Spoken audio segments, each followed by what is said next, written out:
নমস্কার, আশা করি আপনারা সকলেই ভালো আছেন। আপনাদের সকলকে স্বাগত সোনালী এডুকেশনে। আজকে সিডিপির প্রথম ক্লাস শুরু করতে চলেছি। আজকে আলোচনা করব বৃদ্ধি বিকাশের থেকে বিকাশের ধারণা এবং শেখার সাথে এর সম্পর্ক। চ্যানেলটি ভালো লাগলে অবশ্যই সাবস্ক্রাইব করবেন এবং লাইক কমেন্ট শেয়ার করতে ভুলবেন না। তাহলে আজকে আমরা শুরু করছি। প্রথমেই বৃদ্ধি বিকাশ দিয়ে পার্থক্য দিয়ে বৃদ্ধি বিকাশের ধারণাটা ক্লিয়ার করে নেব। চলো তাহলে শুরু করা যাক। বৃদ্ধি বিকাশের পার্থক্য থেকে বৃদ্ধি বিকাশের সম্পর্কে আমাদের স্পষ্ট ধারণা হবে। এখান থেকে আমাদের অনেক প্রশ্নের উত্তরই জানা হয়ে যাবে।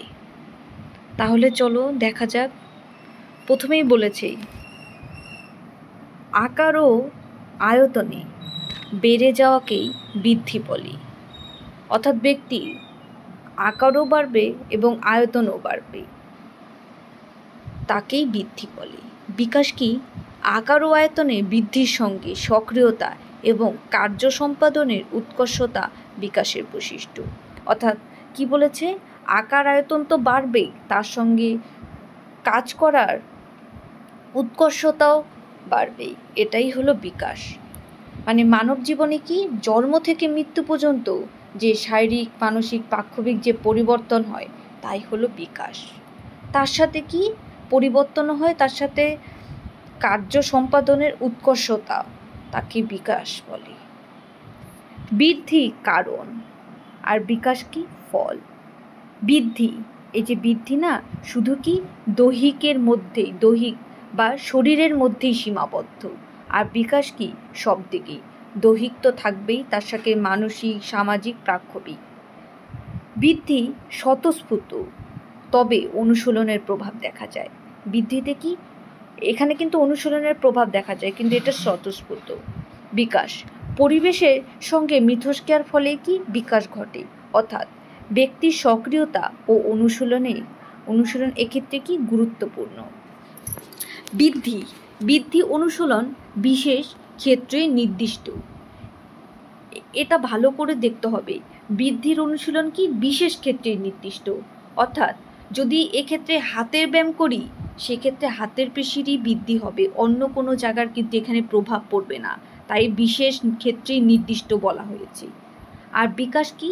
বিকাশ হলো সামগ্রিক, অর্থাৎ মানসিক বিকাশের চর্চা করলে তা প্রতিফলন সামাজিক প্রাক্ষবিক বিকাশের ওপরও পড়ে।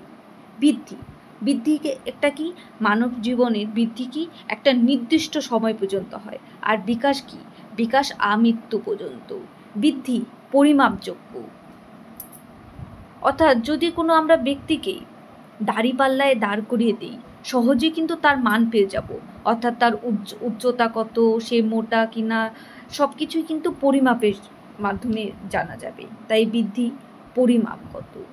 আর বিকাশ কি গুণগত প্লাস বিকাশ কি পরিমাপগত। বৃদ্ধি কি পরিমাপযোগ্য। আমরা কোনো ব্যক্তিকে যদি দাঁড়িপাল্লায় দাঁড় করিয়ে দিই, তার মান পেয়ে যাব। উচ্চতা কত, মোটা কিনা, সেটা কিন্তু দেখতে পারবো। তাই এটা কি বলছে? পরিমাপযোগ্য, পরিমাপ করা যায়। অপরদিকে বিকাশ পর্যবেক্ষণযোগ্য। অর্থাৎ সরাসরি কোনো মান পাওয়া যাবে না, কিন্তু আইকিউর মাধ্যমে বিকাশের সম্পর্কে ধারণা পাওয়া যায়। তাই বিকাশ পর্যবেক্ষণ সাপেক্ষ। বৃদ্ধি পরিমাপগত। বিকাশ কি গুণগত এবং পরিমাপগত।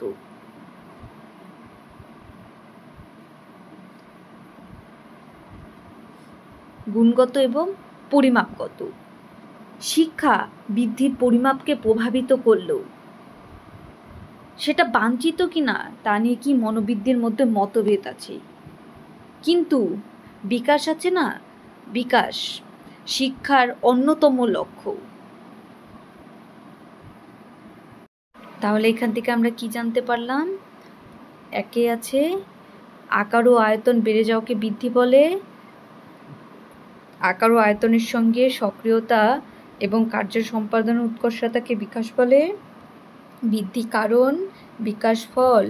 বৃদ্ধি দৈহিক ও শরীরের মধ্যে সীমাবদ্ধ, বিকাশের মধ্যে সব অন্তর্ভুক্ত। বৃদ্ধি স্বতঃস্ফূর্ত তবে অনুশীলনের প্রভাব দেখা যায়। বিকাশ পরিবেশের সঙ্গে মিথস্ক্রিয়ার ফলে ঘটে। বৃদ্ধি কি বিশেষ ক্ষেত্রে নির্দিষ্ট, বিকাশ কি সামগ্রিক। বৃদ্ধি নির্দিষ্ট বয়স পর্যন্ত, বিকাশ আমৃত্যু পর্যন্ত। বৃদ্ধি পরিমাপযোগ্য, বিকাশ হচ্ছে পর্যবেক্ষণ সাপেক্ষ। বৃদ্ধি হচ্ছে পরিমাপগত, বিকাশ হচ্ছে গুণগত ও পরিমাপগত। বৃদ্ধি শিক্ষার ক্ষেত্রে বৃদ্ধির প্রভাব কতটা সেটা নিয়ে কিন্তু মতভেদ আছে, কিন্তু বিকাশ হচ্ছে শিক্ষার অন্যতম লক্ষ্য। এখানে আমরা আরেকটা জিনিস লক্ষ্য করতে পারি, সেটা হলো বিকাশের সংজ্ঞা। বিভিন্ন মনোবিদগণ বিকাশের সংজ্ঞা বিভিন্নভাবে দিয়েছে, সেগুলো আমাদের একটু দেখতে হবে।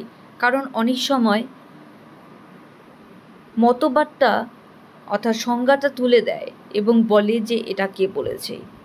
তার জন্য কিছু মতবাদ বা সংজ্ঞা আমাদের জানতে হবে। এখানে বিকাশের সংজ্ঞা সম্পর্কে বিভিন্ন মতবিদ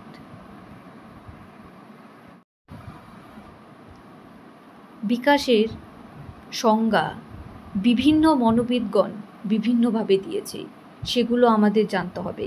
কারণ অনেক সময় কি অনেক পরীক্ষাতেই দেখা যায় যে বিকাশের সংজ্ঞাটা তুলে দেয়, বলে দেয় যে এটা কে বলেছে। তাই কিছু সংজ্ঞা আমাদের অবশ্যই মনে রাখতে হবে।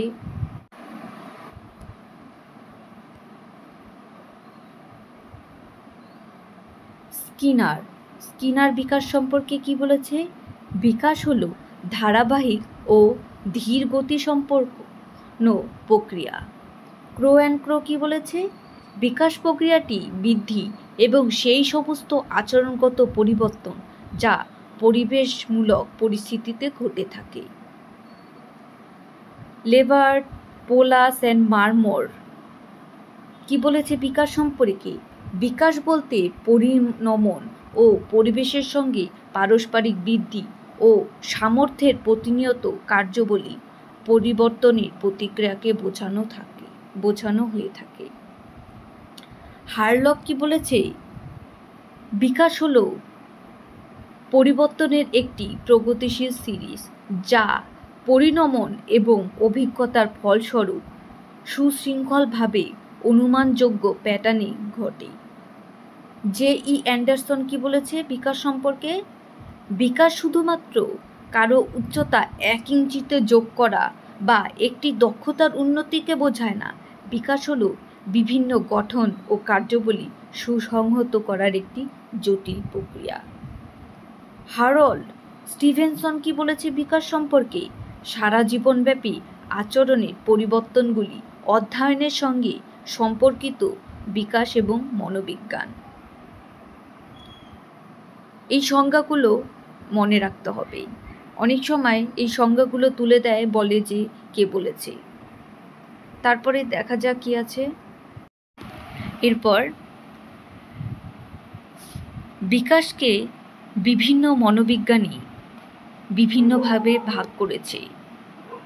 প্রথমেই দেখিনি আর্নল্ড জোন্স জীবন বিকাশের কটি ভাগ করেছে? আর্নল্ড জোন্স জীবন বিকাশের 4টি ভাগে ভাগ করেছে। শৈশব, বাল্য, যৌবন, প্রাপ্তবয়স্ক। 4টি। শৈশব কত? জন্ম থেকে 5 বছর। বাল্য 5 থেকে 12 বছর।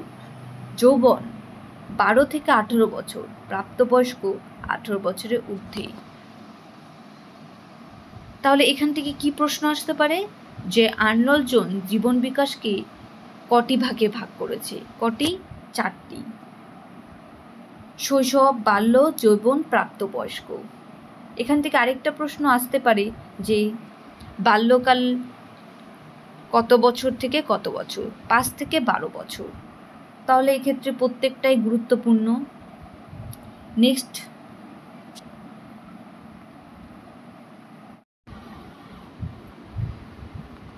এরপর মনোবিজ্ঞানী পিকুনাস জীবন বিকাশের কয়টি স্তরকে 10টি ভাগে ভাগ করেছে। বিকাশ সম্পর্কে এই শ্রেণীবিভাগ মনোবিজ্ঞানের দিক থেকে তাৎপর্যপূর্ণ। তাহলে পিকুনাস কয় ভাগে ভাগ করেছে জীবন বিকাশকে? 10 ভাগে। দেখিনি কি কি? প্রাক জন্মস্তর অর্থাৎ প্রিনেটাল, গর্ভসঞ্চারের পর থেকে ভূমিষ্ঠ হওয়া পর্যন্ত। সেকেন্ড, সদ্যজাত বা নিওনেটাল। দ্বিতীয়, জন্মের পর থেকে প্রথম 4 সপ্তাহ অর্থাৎ 1 মাস। প্রথম শৈশবকাল আর্লি ইনফেন্সি স্টেজ 1 থেকে 1.5 বছর পর্যন্ত। শৈশব অন্তিম স্তর লেট ইনফেন্সি স্টেজ 1.5 বছর থেকে 2.5 বছর। 5 নম্বর স্তর কি? প্রাথমিক বাল্যকালের স্তর আর্লি চাইল্ডহুড স্টেজ 2.5 থেকে কি 5 বছর।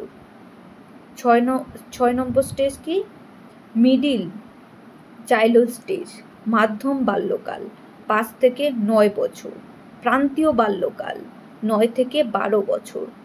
যৌবনাগমের স্তর 12 থেকে 21। প্রাপ্তবয়স্ক স্তর 21 থেকে 70। বার্ধক্য 70-এর পরবর্তী। অর্থাৎ পিকুনাস জীবন বিকাশে এই যে 10 ভাগে ভাগ করেছে, এটা সম্পূর্ণ কি মনে রাখতে হবে। এখান থেকে আসতে পারে যে প্রান্তীয় বাল্যকাল কত বয়স থেকে কত বয়স, অর্থাৎ 9 থেকে 12 বছর, বা এখান থেকে আসতে পারে 3 নম্বর স্টেজের নাম কি? প্রথম শৈশবকাল। তো এখান থেকে 10টা স্তরই আমাদের ভালোভাবে মনে রাখতে হবে। এরপর কি? এলিজাবেথ বি হারলক তার চাইল্ড ডেভেলপমেন্ট গ্রন্থে শিশু বিকাশের স্তরগুলি নিম্নোক্তভাবে বিভক্ত করেছে। তাহলে এখান থেকে কি প্রশ্ন আসতে পারে? চাইল্ড ডেভেলপমেন্ট কার গ্রন্থ? Elizabeth B Hurlock. এবার এলিজাবেথ বি হারলক বিকাশের স্তরগুলি কি কি নাম দিয়েছে সেটা জেনে নিই। প্রথম 1 নম্বর স্টেজ প্রাক জন্মকালীন স্তর অর্থাৎ গর্ভাবস্থা থেকে জন্ম। এটা জন্মের আগের স্তর বলেছে। জন্মাবার পূর্বে বিকাশ খুব দ্রুত হয়। তাহলে এখান থেকে একটা প্রশ্ন কি, যে কোন সময় বিকাশ সব থেকে দ্রুত হয়? জন্মাবার পূর্বে।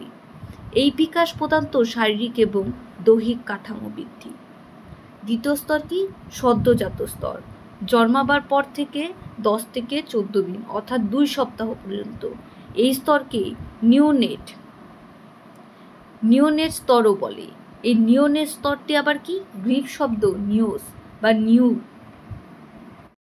এবং ল্যাটিন শব্দ কি? ন্যাসকোর বা জন্মগ্রহণ করেছে থেকে এসেছে। এই সময় শিশুর কি জননীর গর্ভ থেকে বাইরের পরিবেশের সঙ্গে অভিযোজনে সচেষ্ট হয়। 3 নম্বর স্তর কি? শৈশবকাল অর্থাৎ 5 সপ্তাহ থেকে 2 বছর। এই স্তরের কি প্রথম দিকে শিশুরা কি অসহায় বোধ করে। ক্রমশ তারা কি করে? তারা পেশি নিয়ন্ত্রণ করতে সক্ষম হয়, যার ফলে আত্মবিশ্বাস দেখা যায়। এই পরিবর্তন একদিকে কি করে? শিশুর শৈশবের প্রতি বিতৃষ্ণা জেগে ওঠে, অন্যদিকে স্বাধীনতা হওয়ার বাসনা জন্মায়। 4 নম্বর স্তর কি? বাল্যকাল। এই বাল্যকালকেও কি আবার 2 ভাগে ভাগ করেছে। একটা প্রথম বাল্যকাল, একটা প্রান্তীয় বাল্যকাল। প্রথম বাল্যকাল কি? 2 থেকে 6 বছর, আর প্রান্তীয় বাল্যকাল কি? 6 থেকে 13 বছর।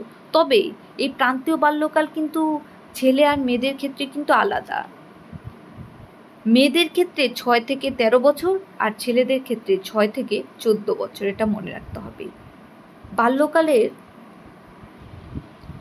2টা স্তর মধ্যে প্রথম স্তর প্রথম বাল্যকাল। প্রথম বাল্যকালকে আবার প্রি গ্যাং স্তর বলা হয়। তাহলে কোন স্তরকে প্রি গ্যাং স্টেজ বলা হয়?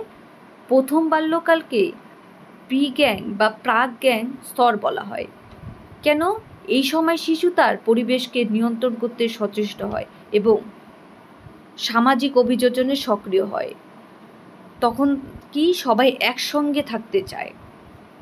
দ্বিতীয় প্রান্তীয় বাল্যকাল। এই সময় থেকে যৌবন পর্যন্ত পরিণমন শুরু হয়, যাকে বয়ঃসন্ধিক্ষণ বলে। এই সময়ে শিশুর ব্যাপকভাবে সামাজিকরণ ঘটে, অর্থাৎ সে সমাজে অন্যান্য ব্যক্তির সঙ্গে মিশতে শেখে, শিক্ষা গ্রহণ করে এবং তার যে গ্যাং আছে গ্যাংয়ের প্রতি অর্থাৎ দলের প্রতি সে আকৃষ্ট হয়। পঞ্চম স্তর কি? বয়ঃসন্ধিকাল, 11 থেকে 16 বছর। এই বয়ঃসন্ধিক্ষণকে আবার ওভারল্যাপিং দেখা যায়। তাহলে কোন স্তরে ওভারল্যাপিং দেখা যায়? বয়ঃসন্ধিক্ষণে। কখন এই ওভারল্যাপিং এক্স্যাক্ট সময়টা কি? এটা বাল্যকালের শেষের 2 বছর এবং বয়ঃসন্ধিক্ষণের যে শুরুর 2 বছর। বয়ঃসন্ধিক্ষণ কিন্তু ছেলে মেয়েদের ক্ষেত্রে আলাদা। বালিকাদের ক্ষেত্রে 11 বছর থেকে 15 বছর, আর বালকদের ক্ষেত্রে কত? 12 থেকে 16 বছর। হারল, পিকুনাস এদের মতো কিন্তু এরিকসনও কি করে? বিকাশের স্তর উল্লেখ করে। এরিকসন কিন্তু মানব জীবনের যে বিকাশ আছে 8টি স্তরের কথা বলেছে। প্রথম স্তর কি? জন্ম থেকে 1 বছর। দ্বিতীয় স্তর 1 থেকে 3 বছর। তৃতীয় স্তর কি? 3 থেকে 5 বছর। চতুর্থ স্তর 5 থেকে 11 বছর। পঞ্চম স্তর 11 থেকে 18 বছর। ষষ্ঠ স্তর কি? যৌবনাগম স্তর। সপ্তম প্রাপ্তবয়স্ক স্তর। অষ্টম পরিণত। তাহলে পিকুনাস জীবন বিকাশে কয়টি স্তরের কথা বলেছে? 10টি। এরিকসন কয়টি? এরিকসন 8টি। হারলক কয়টি? হারলকও সবার মতনই, হারলক 5টির কথা বলেছে। এটা আমাদের মনে রাখতে হবে। এরপর কোন বিজ্ঞানী? রুশো। রুশো কিন্তু জীবন বিকাশের কয়টি স্তরের কথা বলেছে? 4টি স্তরের কথা বলেছে। শৈশব, তারপর বাল্যকাল, তারপর প্রাক কৈশোর আর কৈশোরকাল। শৈশব কি? 1 থেকে 5 বছর। বাল্যকাল 5 থেকে 12 বছর। প্রাক কৈশোরকাল 12 থেকে 15 বছর। কৈশোরকাল 15 থেকে 20 বছর। আবার এই হচ্ছে রুশো আছে না, রুশোর জীবন বিকাশের স্তর আবার অন্য মনোবিজ্ঞানীরা বিভিন্ন দৃষ্টিকোণ থেকে উল্লেখ করেছে। এই যে রুশোর যে 4টা জীবন বিকাশের স্তর বলেছে, এখান থেকে আবার অনেকে কি করেছে, অন্য একভাবে এই 4টি উল্লেখ করেছে। সেখানে কি দেখা গেছে? প্রথম স্তর কি? প্রাক প্রাথমিক স্তর, 3 থেকে 5 বছর। প্রাথমিক স্তর, এই প্রাথমিক স্তর কিন্তু আবার 6 থেকে 14 বছর। প্রাথমিক স্তরটাকে আবার 2 ভাগে ভাগ করেছে, নিম্ন প্রাথমিক, উচ্চ প্রাথমিক। নিম্ন প্রাথমিক কি? 6 থেকে 11। উচ্চ প্রাথমিক কি? 11 থেকে 14। মাধ্যমিক কি? 14 থেকে 18।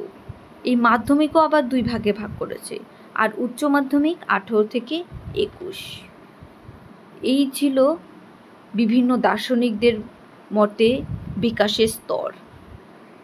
এরপর বিকাশের নীতি দেখব।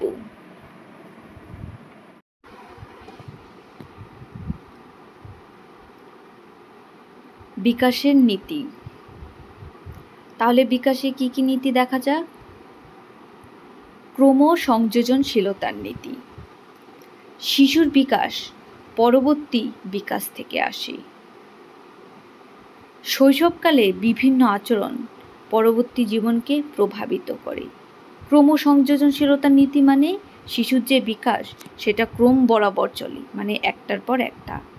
তারপরে সামঞ্জস্যতার নীতি, বিকাশ এলোমেলো প্রক্রিয়া নয়, এটা ধারাবাহিকভাবে ঘটে। মানে এখানে কি বলেছে, বিকাশ কিন্তু প্রথমে বাল্যকাল, তারপর শৈশবকাল, এইভাবে নয়, একটা ধারাবাহিকভাবে চলবে। শিশু কোনো সময় কেমন আচরণ করে সেটা কি পূর্ব পরিকল্পিত ও সামঞ্জস্যপূর্ণ। আরেকটা নীতি কি, সেফালোকাউডাল আর প্রক্সিমোডিস্টাল। সেফালোকাউডাল প্রক্সিমোডিস্টাল কিন্তু অত্যন্ত গুরুত্বপূর্ণ। এই দুটা নীতি কিন্তু বিভিন্ন পরীক্ষায় এসছে, ভালো করে দেখতে হবে।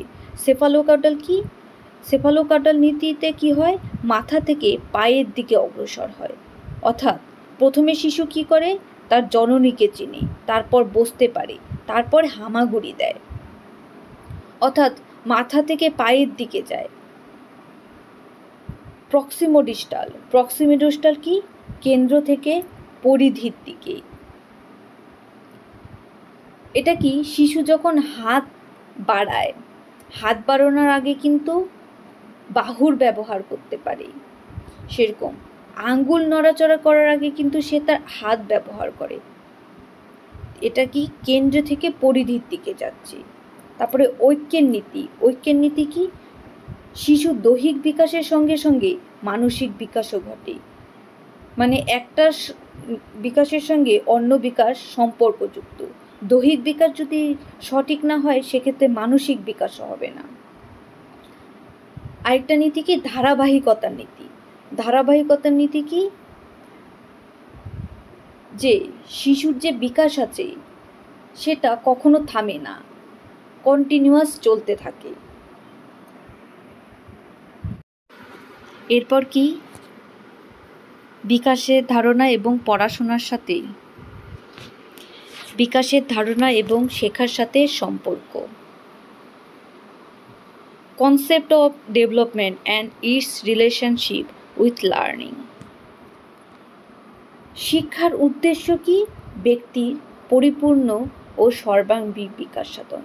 তাহলে একটা ব্যক্তির পরিপূর্ণ কি, বিকাশ সাধন। যে কোনো শিক্ষা প্রচেষ্টাই ব্যক্তি জীবনের বিকাশের উদ্দেশ্যের ওপর প্রতিষ্ঠিত। মানে যে কোনো শিক্ষাই কি, ব্যক্তি জীবনের যে বিকাশ আছে উদ্দেশ্যের ওপর প্রতিষ্ঠিত। তাই শিক্ষা প্রচেষ্টাকে ব্যক্তি জীবনের কল্যাণে কাজে লাগাতে হলে শিক্ষকের এই বিকাশের ধারা সম্পর্কে পরিপূর্ণ বৈজ্ঞানিক জ্ঞান থাকা দরকার। এটা যদি আমাদের জীবনের কল্যাণে কাজে লাগাতে হয়, শিক্ষককে কি এই বিকাশ সম্পর্কে কি করতে হবে, একটা ধারণা থাকতে হবে। তবে বিকাশ বলতে শুধু মানসিক বিকাশকে বুঝি না। অনেকের ধারণা আছে শিক্ষা কেবলমাত্র মানসিক বিকাশে সহায়তা করবে, অন্য কোনো বিকাশে নয়। কিন্তু শিক্ষার উদ্দেশ্য বা বিকাশের নিয়ম কিন্তু সে কথা বলে না। শিক্ষার উদ্দেশ্য কি, ব্যক্তির সর্বাঙ্গীন বিকাশ সাধন। শুধুমাত্র মানসিক বিকাশকে সর্বাঙ্গীন বিকাশ সাধন বলে না, এটা সব দিকের বিকাশকে বলে, দৈহিক, মানসিক, সামাজিক, প্রাক্ষবিক সব দিকে। এবং এই বিকাশগুলি কি পরস্পরের ওপর নির্ভরশীল।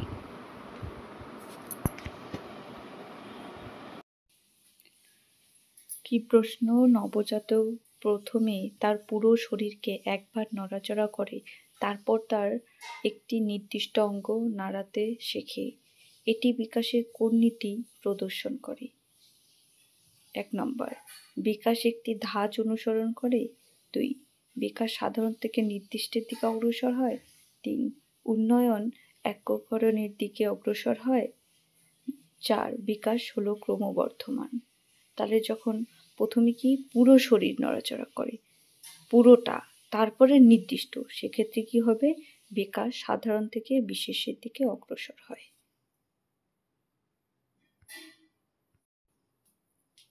তারপর দ্বিতীয়, বিকাশ প্রক্রিয়া ড্যাশের থেকে অগ্রসর হয়। 1, সাধারণের জন্য নির্দিষ্ট, সরল থেকে সহজ, না সাধারণ থেকে নির্দিষ্ট, না কোনোটি নয়। বিকাশ হলো সাধারণ থেকে নির্দিষ্টের দিকে যায়।